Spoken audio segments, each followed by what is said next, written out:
Bueno,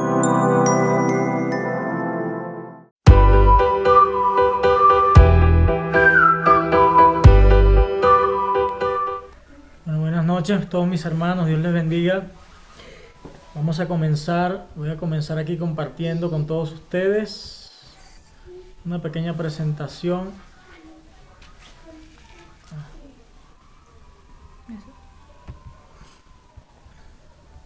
Ok. Como recuerdan, la semana pasada comenzamos con el tema número 1, la Biblia, la palabra de Dios. Revisamos lo que fue la parte de evidencia interna, o cómo la Biblia se declara a sí misma como la palabra de Dios. ¿Ok? Luego pasamos a evidencia externa, toda la evidencia externa que nos indica por qué la Biblia es la palabra de Dios. Entonces, de esa evidencia externa, quedamos en el punto número 5, que es la Biblia como literatura. ¿Ok? Cuando nos acercamos a la Biblia, o viéndolo desde este punto de vista, recuerden que estamos tratando el tema de evidencia, ¿no? Que es bastante crucial, sobre todo porque es un punto justamente donde hay mucho debate, ¿no? Mucho debate, hay muchos detractores de la Biblia que obviamente niegan que la Biblia tenga el poder o sea lo que dice ser, que es la palabra de Dios. Entonces, justamente estos elementos están para ayudarnos a nosotros a tener los recursos necesarios de cómo confrontar, cómo debatir esto, ¿no? Y uno de los aspectos es ver la Biblia desde el punto de vista de la literatura. O sea, obviamente, de cualquier punto de vista que damos la Biblia siempre va a ser algo fuera de lo común. Y en la parte literaria también es así. O sea, cualquier persona, cualquier lector que se acerque a la Biblia va a encontrar una riqueza y en cuanto a lo que es literatura, ¿no?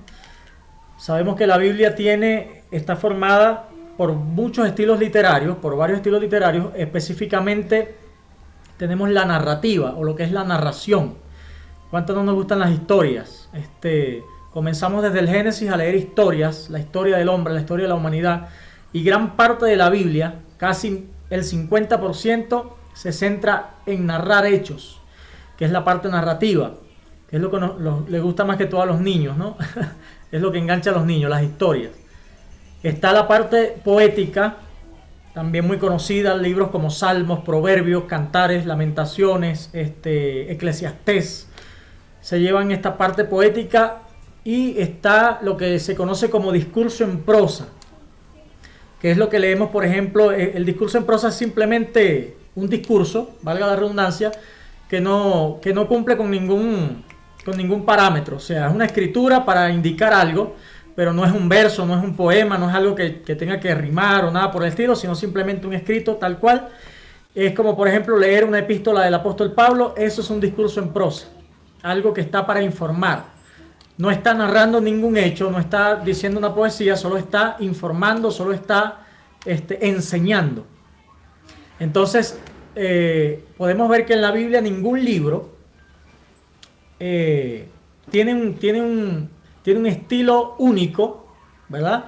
Sino que tiene un estilo predominante. Por ejemplo, el libro de Génesis puede tener un estilo predominantemente narrativo. El libro de Éxodo, los libros de Primera, Segunda de Samuel, Primera y Segunda de Reyes, son libros muy narrativos casi en su totalidad, pero también podemos encontrarnos con algo de poesía de vez en cuando, o con algo de discurso en prosa, como por ejemplo también sucede con los libros proféticos, que hay mucha poesía y mucho discurso, pero siempre cada libro de la Biblia tiene por lo general un estilo marcado. Si es poesía, poesía, como por ejemplo los Salmos, ¿no?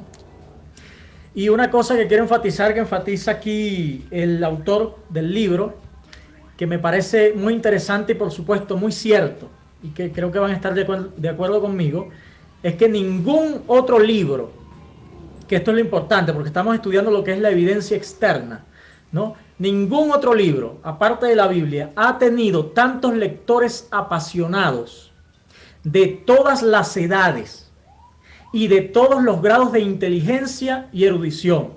O sea, viene un niño a leer la Biblia y se queda enganchado. Viene una persona, sea estudiada, sea docta, sea muy inteligente, como sea, y va a encontrar allí el mensaje, va a encontrar un libro que es clase aparte, está fuera de lo común, un libro que no es normal, ¿ok? Porque sabemos que obviamente es la palabra de Dios. Pero en esta parte, para complementar y que por supuesto se va a explicar mucho mejor, les quiero poner este video de Bible Project que habla justamente de los estilos literarios en la Biblia. La Biblia ¿Pueden es una escuchar? colección de muchos libros que cuentan una misma historia de principio a fin. Pero todos esos libros fueron escritos en diferentes estilos literarios. Sí, piensa en esto como si entraras en una librería donde cada pasillo tiene una clase distinta de literatura. Tenemos historia o poesía o narrativa, y cuando eliges un pasillo y tomas un libro, vas a tener expectativas muy diferentes. Buscarás cosas diferentes. Cierto, todos los libros son literatura, pero comunican de maneras muy diferentes. Sí, y es lo mismo con respecto a la Biblia. Si no prestas atención al estilo en el que están escritos, te perderás el esplendor de cada libro. Entonces, ¿cuáles son los principales tipos de literatura en la Biblia? Bueno, primero que nada tenemos la narración. Compone nada menos que el 43% de la Biblia. Después de eso tenemos la poesía, que compone el 33% de la Biblia. Y luego tenemos lo que podrías llamar discurso en prosa, que compone el 24% restante. Casi la mitad de la Biblia es narración. Sí, y esto no es un accidente. Las historias son la forma más universal de comunicación humana. De hecho, nuestros cerebros están diseñados para recibir información a través de historias. Y las historias son realmente entretenidas. ¿Por qué? Bueno, las historias nos entrenan para encontrarle sentido a los eventos que aparentemente suceden en la vida al azar, tomando esos eventos y poniéndolos en una secuencia. Y luego, cuando están juntos, puedes empezar a ver el significado y el propósito de todo. ¿Y qué es lo que une todo esto? Bueno, las buenas historias siempre tienen un personaje que quiere algo. Luego, a través de estos personajes, el autor puede explorar las grandes preguntas de la vida, como quiénes somos y qué es lo que verdaderamente importa en la vida. Y una buena historia siempre involucra alguna clase de conflicto. Algún reto que superar, justo como en nuestras propias vidas. Y eso nos obliga a pensar en nuestros propios retos, en por qué hay tanto dolor o decepción en el mundo y qué podemos hacer al respecto. Y las historias usualmente terminan con alguna clase de resolución que nos da esperanza para nuestras propias historias. Ya que estas son historias bíblicas, ¿me muestran los personajes cómo debo vivir?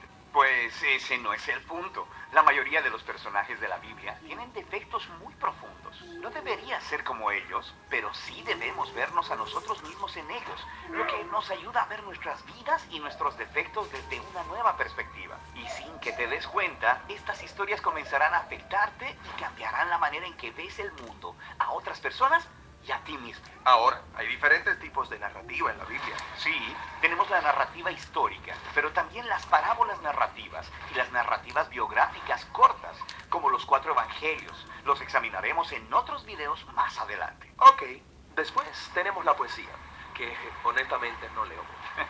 Sí, como la mayoría de las personas, pero 1 de cada 3 capítulos en la Biblia es poesía. Sí, ¿por qué tanta poesía? Bueno, los poemas hablan principalmente a través de un denso lenguaje creativo, uniendo imágenes para ayudarnos a visualizar el mundo de manera diferente. Los poemas usan mucha metáfora para evocar tus emociones y tu imaginación. Mucho lenguaje elegante, pero ¿no sería más fácil si lo que necesito saber? Bueno, piénsalo. En la vida tendemos a formarnos rutas mentales y pensamos mediante estos caminos familiares que son muy difíciles de escapar a través de la lógica o el razonamiento.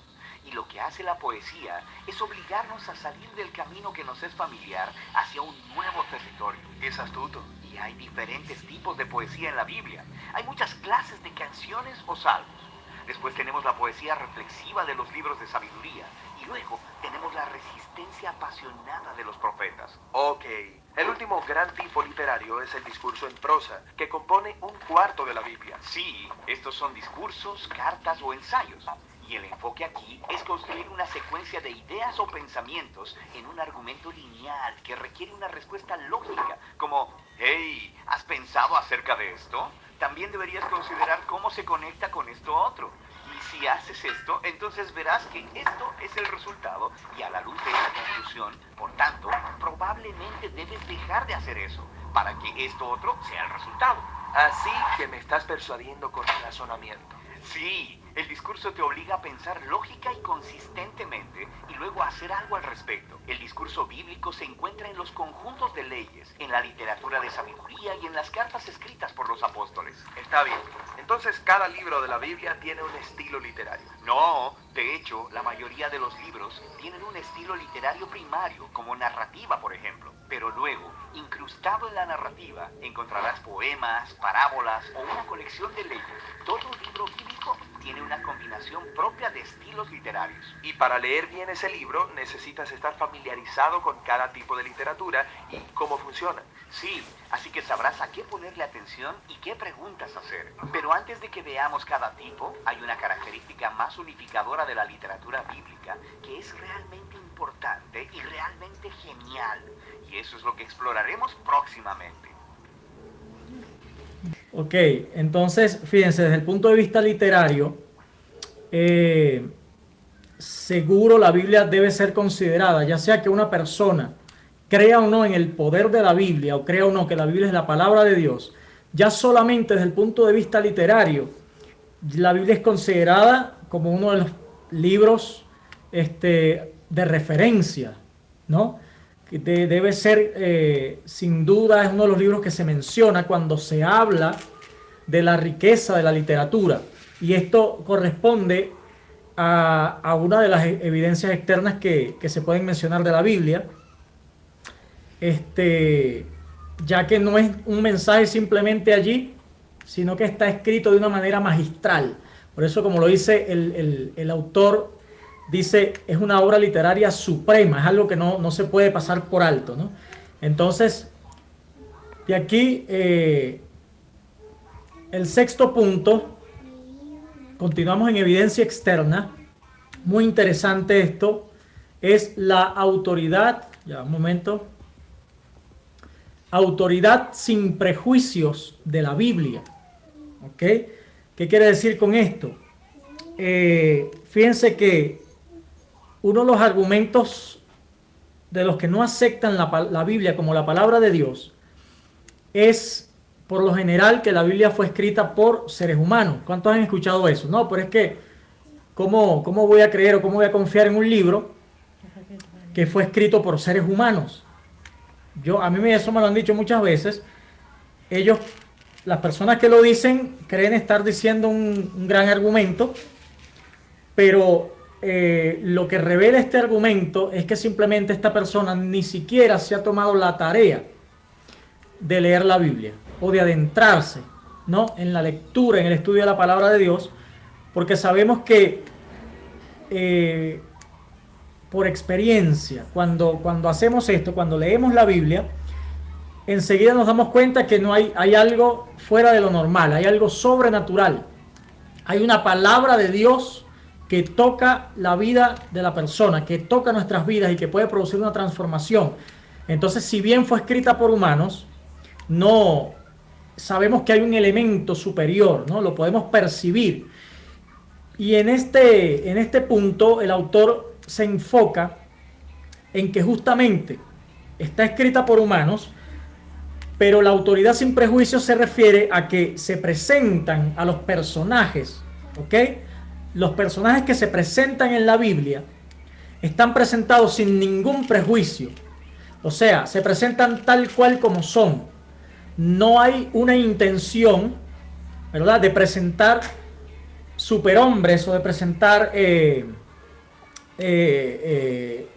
personalidades extraordinarias o perfectas o caracteres perfectos. No, sino que se cuenta la historia sin incluir tal cual, o sea, sin incluir ningún elemento que intencionalmente, o sea, poniéndolo a este punto de vista, si alguien quiere escribir un libro para impresionar, no coloca a los personajes de la Biblia tal como son. Porque, por ejemplo, nos presenta la Biblia un líder como Moisés, ¿verdad? Desde el principio. Un líder como David, con con todos sus aciertos, con todas las cosas buenas que tenían, pero no tiene problema la Biblia en presentar también sus fallas. Y es allí donde lo que quiere decir autoridad sin prejuicio. O sea, no hay una intención deliberada en presentar estos personajes para que nos impresionen, sino que más bien nosotros nos veamos reflejados en ellos, en sus vidas, tanto en sus aciertos cuando buscan a Dios de corazón, como también en sus errores, que están presentes porque estamos hablando del ser humano y de la historia humana, que no va a estar exenta de errores. Entonces, allí se enfoca el autor y es un punto muy importante. Entonces, como decía anteriormente, aunque sí la Biblia es escrita por humanos, nos damos cuenta que es un mensaje de Dios para el hombre y de ninguna manera del hombre para el hombre.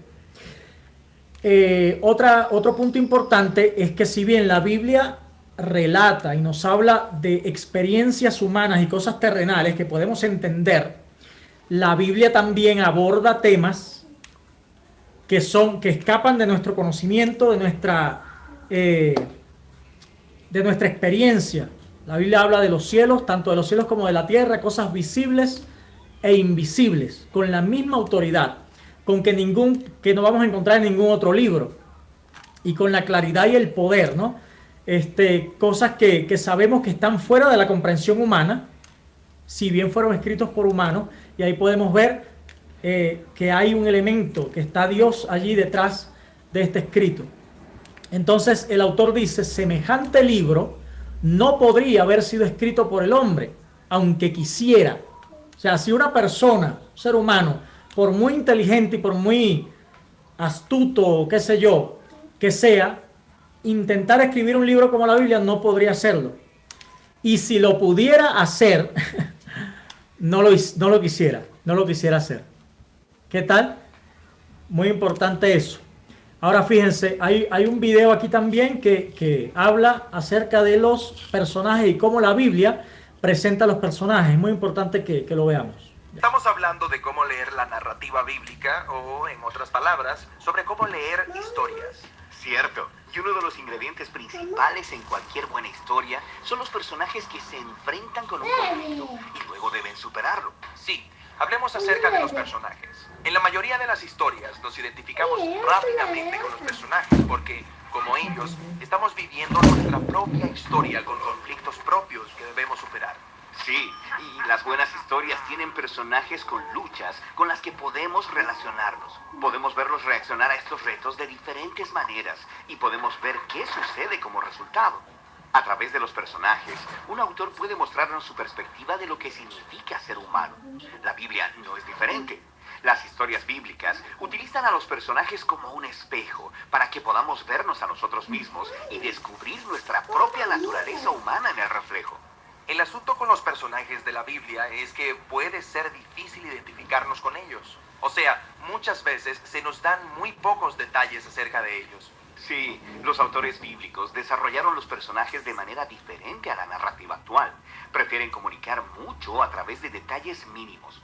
Por ejemplo, rara vez escuchamos cómo luce alguien en la Biblia, pero cuando lo hacemos es crucial para la historia. Como cuando se nos dice que Saúl era alto y David era pequeñito. Y estas descripciones se convierten en imágenes del carácter moral de los personajes. La altura de Saúl equivale a su amor por el estatus y el poder para imponer autoridad, mientras que David acepta humildemente su estatus bajo y permite que Dios lo exalte y libere. Así que la apariencia física de las personas es simbólica. Sí, muy frecuentemente, como cuando el cuerpo peludo de Esaú encaja con su comportamiento animal y la piel tersa de Jacob coincide con su naturaleza engañosa y resbaladiza. ¿Qué otras pistas obtenemos sobre los personajes bíblicos? Bueno, los nombres de las personas frecuentemente simbolizan su rol en la historia. Abraham, en hebreo, suena como padre de multitudes. Jacob significa engañadora. Ruth significa refrigerio. Y Saúl, su nombre significa el que pidieron. Él es el rey imperfecto que el pueblo pidió. Así que, al empacar todo este significado con muy pocos detalles, Las historias bíblicas pueden hacer mucho en poco espacio. Y dejan fuera cosas que los lectores modernos quisieran saber acerca de estos personajes. Por ejemplo, rara vez nos dicen los pensamientos o las motivaciones de las personas. ¿Cierto? Como cuando Moisés vio a un egipcio golpear a un israelita y lo mata ahí mismo. ¿Pero por qué? ¿Era un enojo justo o simplemente perdió los cabales? ¿Y estaba Dios de acuerdo con lo que hizo? Sí, no se nos dice, porque los autores bíblicos usualmente evitan dar comentarios morales. Ellos prefieren que las palabras y las acciones de los personajes revelen sus motivaciones y luego dejan que nosotros juzguemos su comportamiento al ver las consecuencias.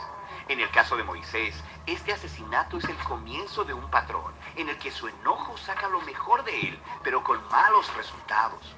Esta elección lo obliga a huir y esconderse en el desierto durante 40 años. Así que fue algo malo.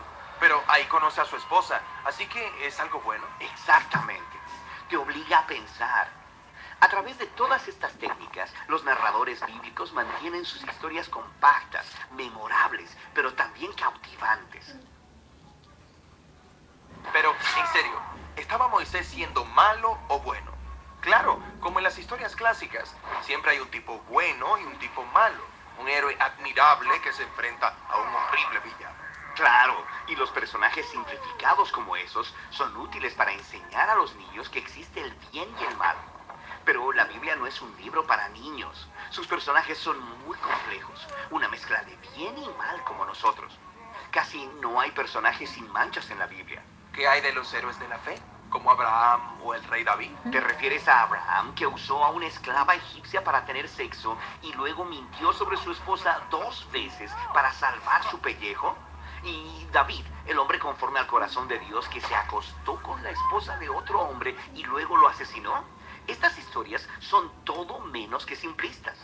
Nos ofrecen retratos realistas de personas transigentes como nosotros.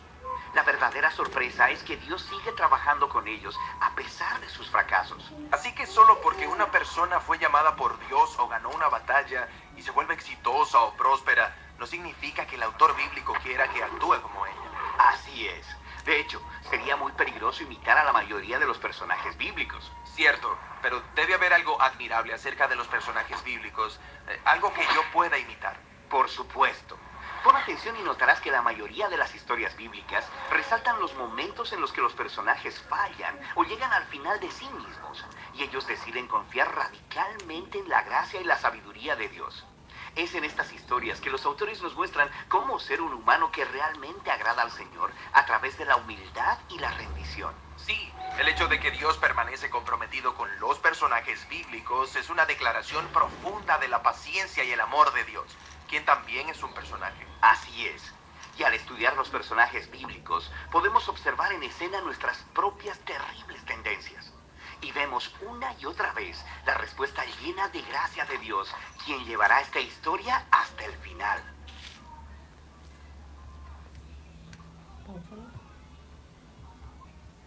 Muy bien explicado, ¿no? Mucho mejor con los locutores de Bible Project, preparados para eso.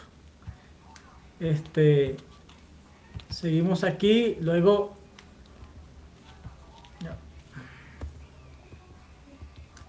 El último punto de evidencia externa, además de interesante, es tremendo, porque sabemos que la Biblia tiene un mensaje central y tiene un personaje central. ¿Quién es? ¿Alguno me puede decir el personaje central de la Biblia? Jesucristo. A eso es, mi hermano, gracias de Orbis. Jesús. Toda la Biblia, desde Génesis hasta Apocalipsis, como hablamos la semana pasada, o escuchamos la semana pasada, tiene un mensaje central, un solo mensaje continuo, y ese mensaje gira en torno a un personaje que es Jesucristo. Entonces, Jesucristo es el carácter supremo de la Biblia. El autor dice, la Biblia es un libro sobrenatural que revela la persona y la gloria de Dios manifestada en su Hijo. Añade además de esto, Jesucristo jamás pudo haber sido la invención de un hombre mortal, porque los atributos de Cristo el carácter de Cristo, la perfección de Cristo, no puede ser entendida por un ser humano normal, por muy inteligente y sabio que sea. Estamos hablando de Dios mismo hecho carne, estamos hablando de la palabra de Dios hecha carne. Entonces, obviamente, lo que Cristo es, como Cristo es, lo que Cristo hizo y lo que dijo, todo eso va a sorprendernos y va a causar en nosotros un impacto porque es algo que no viene del hombre, sino que viene de Dios. Entonces allí hay un elemento muy importante, lo que es la evidencia externa de la Biblia y por qué la Biblia es la palabra de Dios. Cuando analizamos y cuando estudiamos la persona de Jesucristo como personaje principal y más importante de la Biblia, y nos damos cuenta, ¿no? Y podemos conocerle, y podemos ver, conocerle a través de la palabra, y por eso es que nosotros aquí podemos adorar a Jesús al reconocer todo lo que Él es, su perfección, su santidad, su amor, un amor que nosotros, que ningún ser humano lo puede inventar, tiene que Dios revelarlo a nosotros. Entonces ese es el carácter supremo que tiene la Biblia, además de que, como hemos dicho anteriormente, la Biblia ejerce un poder de transformación sobre aquellos que se acercan a ella con fe. ¿Ok? Recuerden que sin fe es imposible agradar a Dios y la Biblia es una palabra viva que está allí, dispuesta para cada persona que se acerca con la disposición del corazón correcta y con la fe para buscar allí lo que necesita para su vida. Y estoy seguro de que muchos de nosotros podemos tener más de una experiencia con respecto al leer la Biblia, al estudiar la palabra y cómo hemos encontrado en la palabra de Dios una respuesta específica, tan específica que a veces nos sorprende, cómo mi situación se ve reflejada en algo que yo puedo encontrar o al revés. Lo que encuentro en la Biblia se adapta completamente a mi necesidad, a mi situación y puede producir una transformación. Entonces ya ahí, esa sería la evidencia definitiva, la evidencia final, el resultado que la Biblia, que la palabra de Dios puede producir en la vida de una persona. ¿Ok?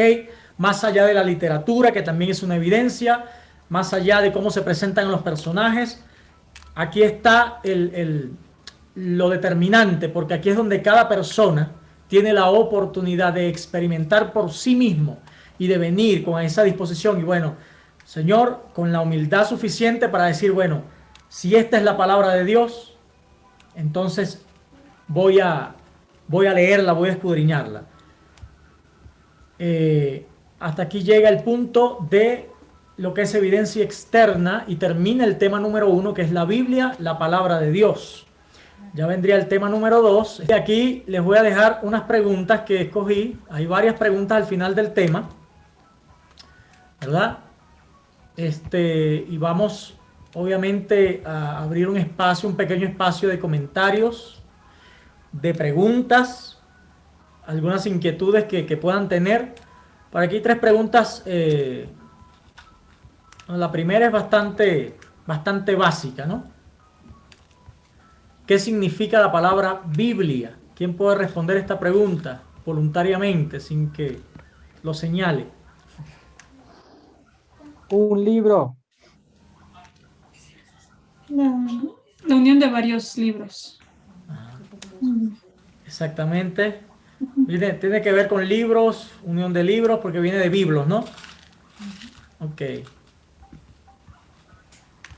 Aquí está una pregunta, esto lo vimos la semana pasada, tiene que ver esta pregunta con lo que vimos la semana pasada. ¿Por qué es la continuidad de la Biblia una evidencia de su inspiración?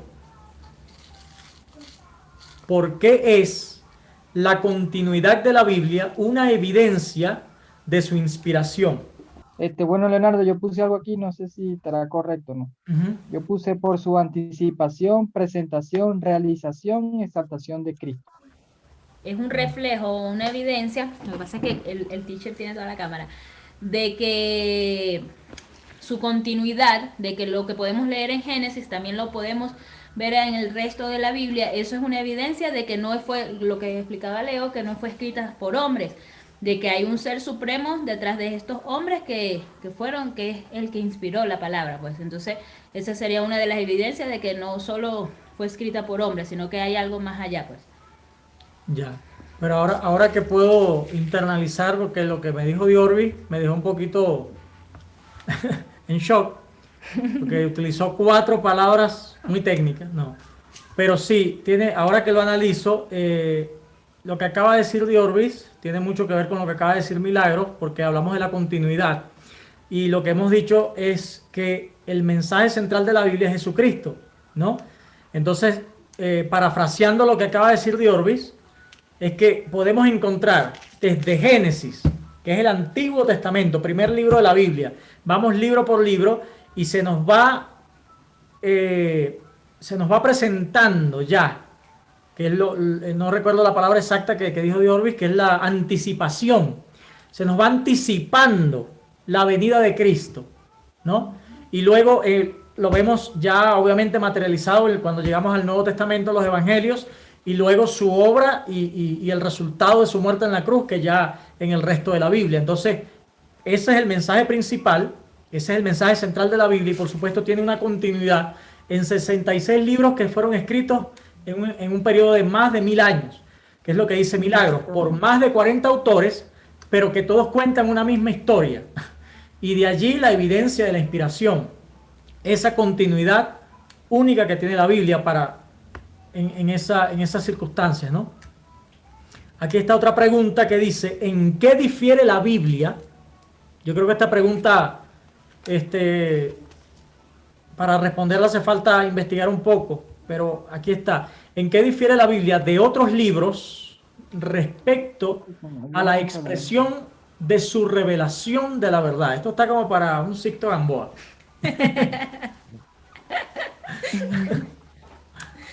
No, que va. Primero quiero escuchar a los demás. Ya, bueno.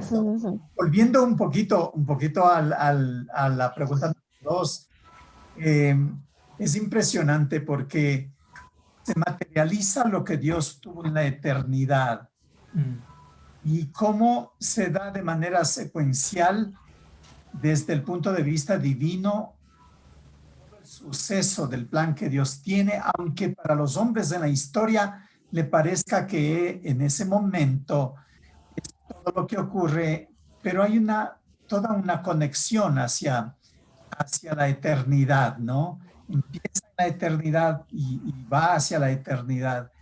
Y allí en ese espacio donde estamos nosotros, es impresionante la continuidad, la inspiración que se ve en las páginas de la Biblia. Para el hombre que lo escribió, no lo vio lo que nosotros ahora vemos, aquel escrito, aquella profecía, o ya cumplida, o aquella profecía que estamos esperando, anticipándonos a que eso ocurra, ¿no? Entonces, solamente eso para añadir a lo que ya ustedes dijeron. Pero ¿en qué se diferencia la Biblia de otros libros? La expresión de su revelación de la verdad. Bueno, no hay mucha explicación para dar, ¿no? Un libro común y corriente son pensamientos de hombres y está puesto en tinta, ¿no? La Biblia, sea que esté puesto en tinta, escrito en un libro o electrónico o como sea, la Biblia es la verdad. La Biblia, la gran diferencia es que la Biblia es la palabra de Dios. La Biblia es, ¿no?, el mensaje de Dios que no depende de algo. Por sí sola vive y se mantiene para siempre. Nunca la Biblia va a dejar de ser. No importa, si se queman todas las Biblias, la Biblia no ha dejado de ser, todavía está allí, ¿no? Bueno, ahí les dejo solamente de introducción para que ustedes comenten algo más. Bueno, ¿algún comentario? ¿Alguien que quiera aportarnos algo más? Bueno, sí quería, Leo, sí quería mencionar qué bueno sería que vayamos por lo menos un versículo ya para los famosos estudiosos de la escuela dominical o quienes pasaron por el discipulado en algún momento. Aquí hay versículos claves, ¿no? Y uno de ellos es el que encontramos en 2 Timoteo 3, 16 y 17, ¿no? Sería lindo poder llevarnos eso y desempolvar para algunos de nosotros y para otros, pues tal vez empezar a memorizar estos versículos. Yo tengo este de 2 Timoteo, donde dice toda la escritura es inspirada por Dios, útil para enseñar, para reprender, para corregir, para redarguir en justicia, a fin de que el hombre de Dios sea enteramente instruido para toda buena obra, preparado para toda buena obra. Entonces, claro, ese versículo es clave. ¿Ya lo tenías como preparado para revisarlo y memorizar? Sí, no, pero era porque tenía que ver con el tema que viene, que es la Biblia, inspiración de Dios. Y entonces allí también, pastor, justamente está lo que es el resultado, ¿no? Que sería, vamos a decir, yo lo llamaría la evidencia definitiva. O sea, si yo puedo mostrar en mi vida, si la Biblia puede corregirme y yo me dejo corregir, y en mi vida se ve el resultado de esa corrección, de que yo estoy viviendo de acuerdo a sus principios, eso tiene que tener un resultado, que tiene que ser visible. Es como el árbol que da fruto a su tiempo, ¿no? Y entonces, que entonces la persona que se expone, que nos exponemos, nosotros vamos a exponernos a la Biblia y a sus principios, y la Biblia va a producir el resultado para la cual ella ha sido enviada. Amén.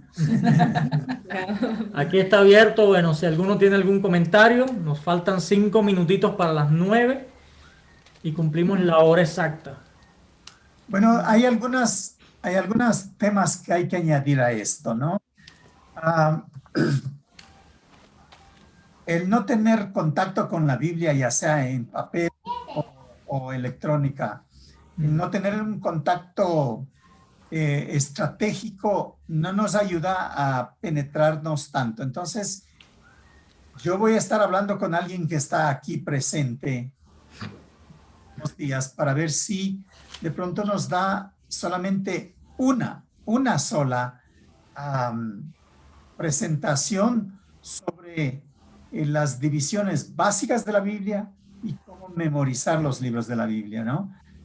Podemos tener ya nuestros 20, 25, 30 años y todavía no logramos encontrar el libro en donde está. Y es como un poco vergonzoso eso.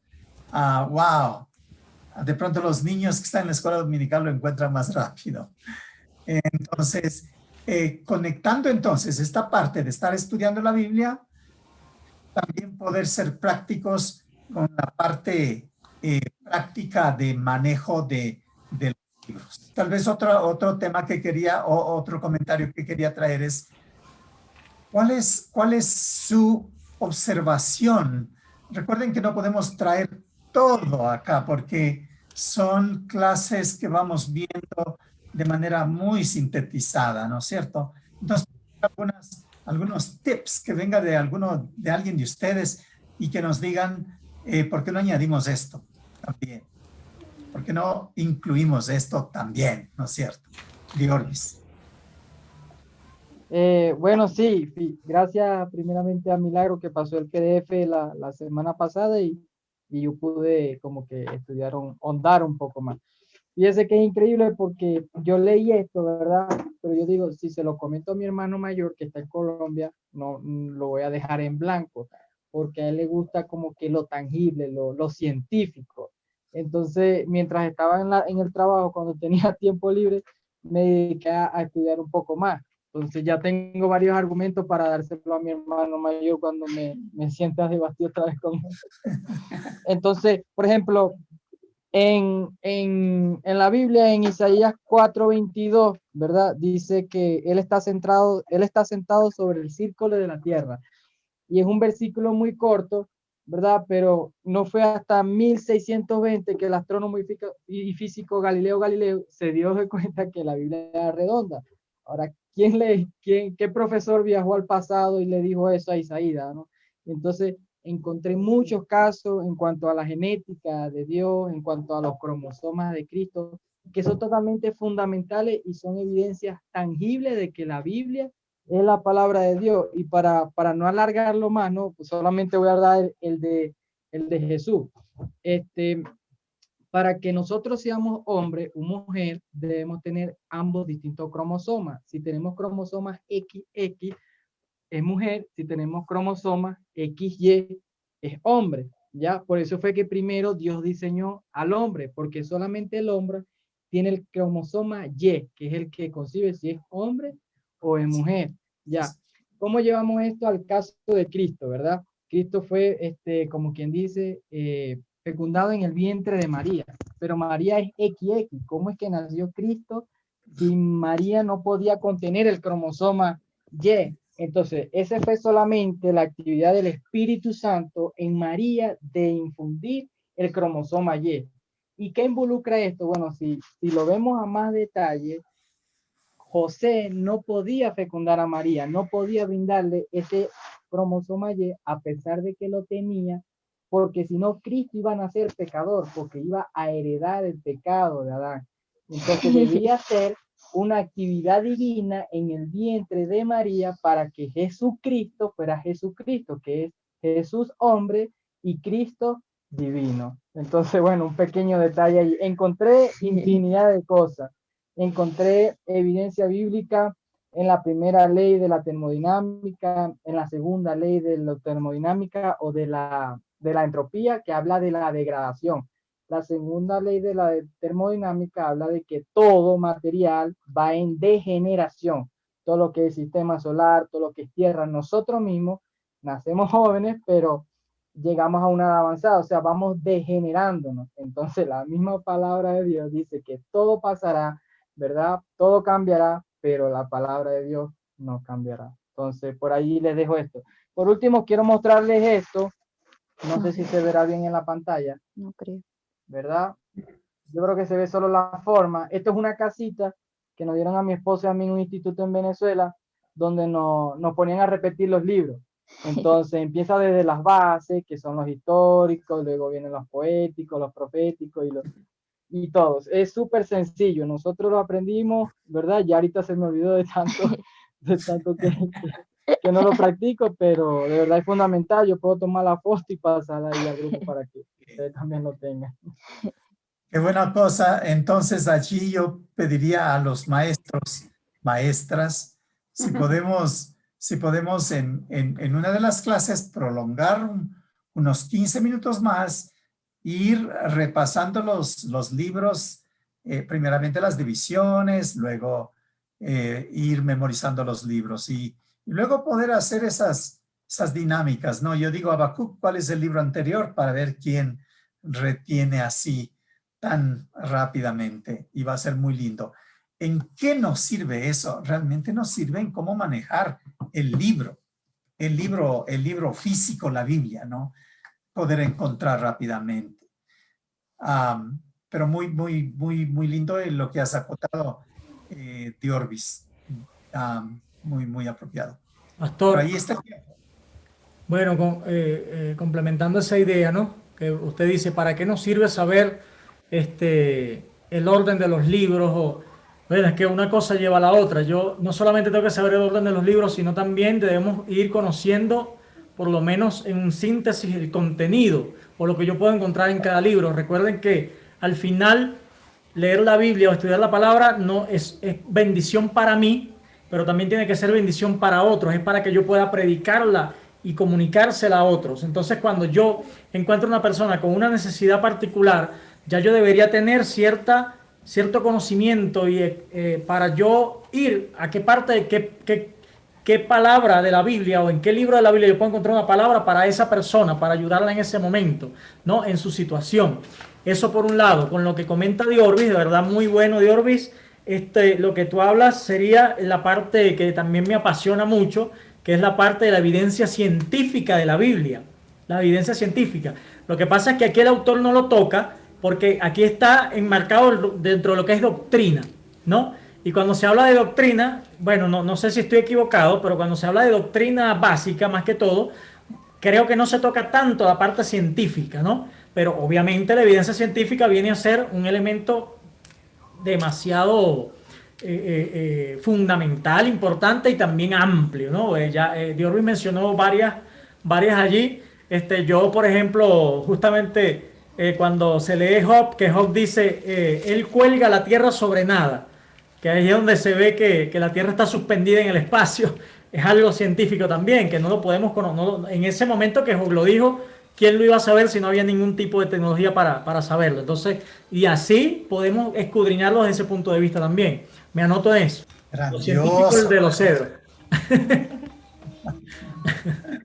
¿Algún comentario más? Por favor. Bueno, desde mi punto de vista, y Leo que le tocó exponer ahora, sí, el pedido sería ir revisando el manual que ustedes tienen, y todos lo tienen ya en digital, ¿verdad? Mi pedido, vamos leyendo poco a poco. Muy práctico, yo sí recomiendo que lo vayamos leyendo. Y también aproveche, entre en su aparato, ya sea teléfono, computadora, lo que tenga, ingrese y vea los videos del Proyecto Biblia. Son muy buenos, instruyen en aspectos muy puntuales. Entonces, les recomiendo eso.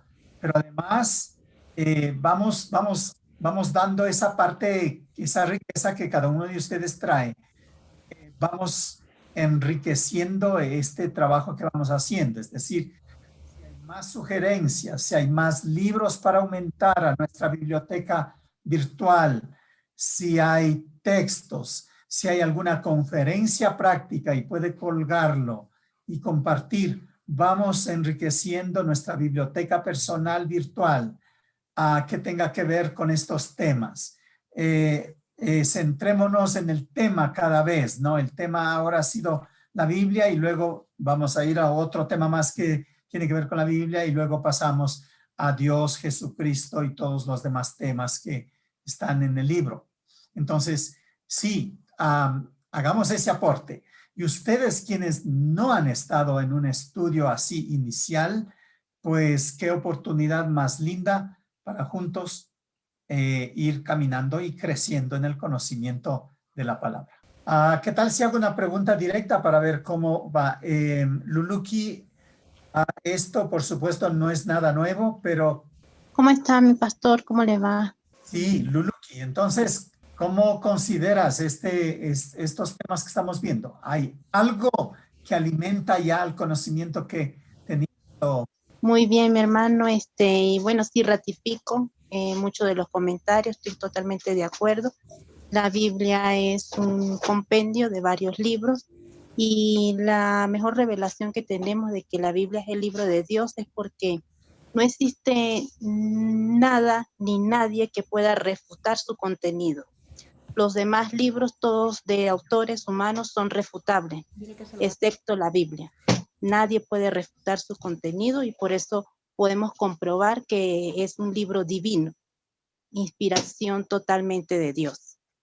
Lo podemos aplicar todo el tiempo en nuestras vidas, continuamente, y de hecho, un versículo de la Biblia puede aplicarse en diversas situaciones de nuestra vida y con diversas personas.